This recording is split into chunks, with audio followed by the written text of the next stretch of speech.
오늘은 잠언필서 38일차가 되는 날입니다.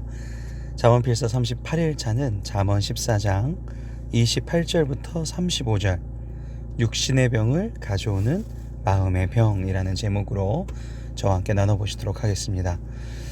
오늘은 어떠한 제가 이렇게 부가적으로 쓰여있지가 않습니다. 원문 그대로 그냥 보시면 될 것 같습니다. 오늘 38일차는 이 육신의 병을 가져오는 마음의 병, 즉 마음의 병을 수도꼭지로 보통 우리가 표현을 합니다. 수도꼭지에서 물이 콸콸콸 나오고 있는데 우리는 보통 물이 쏟아져 있는 것만 보고 물이 쏟아져 있네, 물을 닦죠. 근데 정말 중요한 거는 그 수도꼭지에 물이 틀어져 있는 걸 우리가 잠궈야 된다는 것이죠. 오늘 내 마음속에 계속적으로 문제를 일으키는 수도꼭지를 한번 이 잠언 14장 말씀으로 잠궈 보시면 좋으실 것 같습니다. 오늘은 144부터 151 경구 잠언 14장 28절부터 35절 잠언 14장의 끝절이 되겠습니다. 한번 보시도록 하겠습니다. 백성이 많은 것, 왕의 영광, 백성이 적은 것, 주권자의 패망이죠. 왕의 영광이 되는 것은 백성, 그러니까 즉 이 사람이 정치를 잘했으면 그 나라에 백성이 많습니다. 이 당시는 그래요. 전투를 잘해야 백성들이 오래 많이 살아남고 전투를 잘 못하면 당연히 폐잔 병들이 늘어나고 또 우리 백성이 다른 곳에 노예로 팔려가기 때문에 잡혀가기 때문에 적게 되는 거죠. 그러니까 잠언 14장 28절이 사실 이 경구의 핵심입니다. 주권자의 패망이라는 거죠. 하나님의 백성이 늘어나는 것. 우리가 왜 전도를 하고 우리가 왜 다른 사람에게 복음을 전해야 됩니까?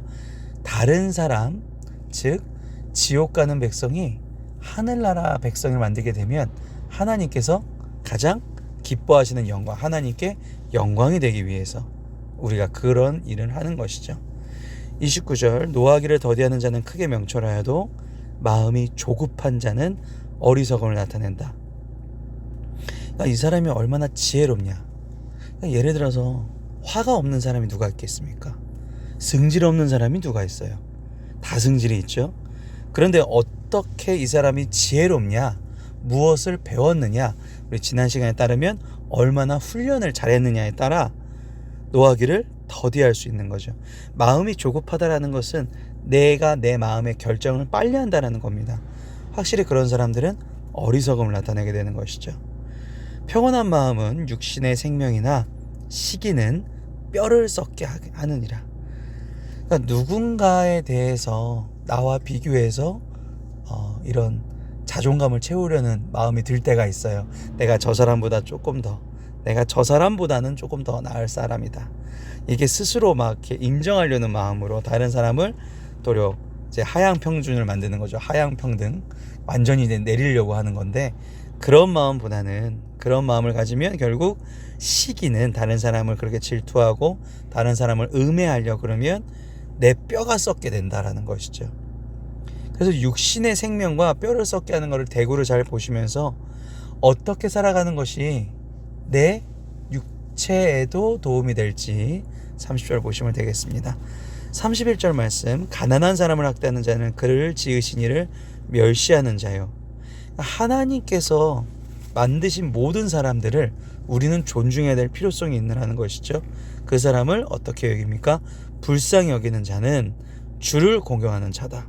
아무리 성경 공부 많이 하고 내 교회 직급이 높아도 궁핍한 마음이 내 마음에서 사라진 순간 나는 하나님의 존재 자체를 부정하는 행위를 하고 있다. 주를 공경하는 자, 이렇게 나오고 있습니다.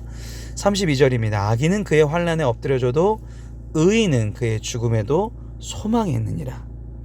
결국 우리는 어떠한 상황 속에서도 소망이 있어요. 왜 그러냐면 우리와 하나님이 함께 계시기 때문인 거죠. 지옥이 왜 무서워요? 하나님이 안 계시기 때문에 무섭습니다. 우리에게 소망이 있다는 것은 항상 주님이 계시기 때문에 그렇습니다. 어느 상황에서도 내가 너무나 힘든 상황에서도 내가 도저히 풀 수 없는 경험을 반복했어도 실패했던 경험을 반복했어도 나와 지금 동행하시는 주님을 보시기를 바랍니다. 그것이 가장 중요한 우리 삶의 목표성입니다. 그것이 바로 이제 지혜죠. 그래서 그 지혜에 대한 게 33절에 나옵니다. 명철한 자의 마음에 머물거니와 미련한 자의 속에 있는 것은 나타나느니라. 그렇죠? 그러니까 지혜라는 것을 그 사람 노하기를 더대하게도 하고 그 사람이 갈 길도 인도해 주기도 하고 내가 어떻게 살아가야지에 대한 선택도 해주는데 그것이 어떻게 돼요? 주님이 나와 동행 내 안에 계시기 때문에 가능한 일이죠. 그런데 미련한 자의 속에 있는 건 어떻게 돼요? 드러나는 거예요. 이 사람 무지한 게 다른 이에게 이웃에게 영향력을 끼치게 됩니다. 그럼 같이 망하는 거죠.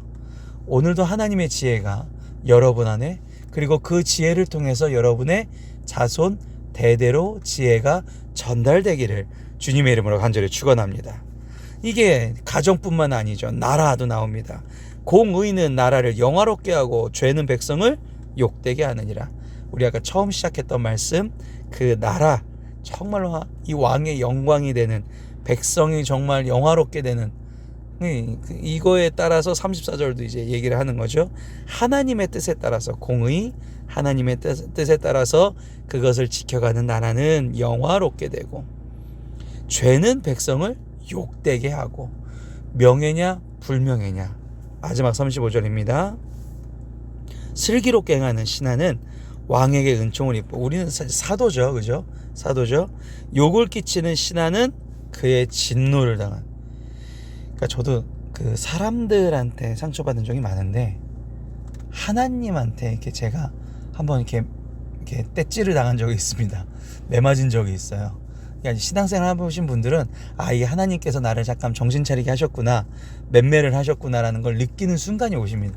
하나님께서 건드셨구나. 그럼 그건 진짜 견딜 수가 없더라고요. 그 상황 자체가 그렇습니다. 그냥 제일 무서운 건 하나님의 진노예요. 그거보다 무서운 건 없습니다.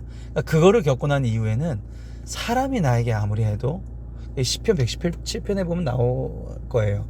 사람이 내게 어찌할꼬 사람이 내게 어찌할꼬. 그러니까 기껏 사람인데 나한테 어찌하겠느냐. 기껏해야 죽이기 밖에도 하겠느냐. 하지만 나의 영원한 생명에 키를 쥐고 계신 하나님 아버지 앞에 오늘도 슬기롭게 그분의 공의를 행하시는 귀한 백성이 되시기를 바랍니다. 백성 중에서도 여러분은 하나님의 임무를 맡으신 귀한 신하인 걸, 귀한 사도인 걸 다시 한번 믿으시기를 바랍니다. 지금까지 윤유하 목사였습니다.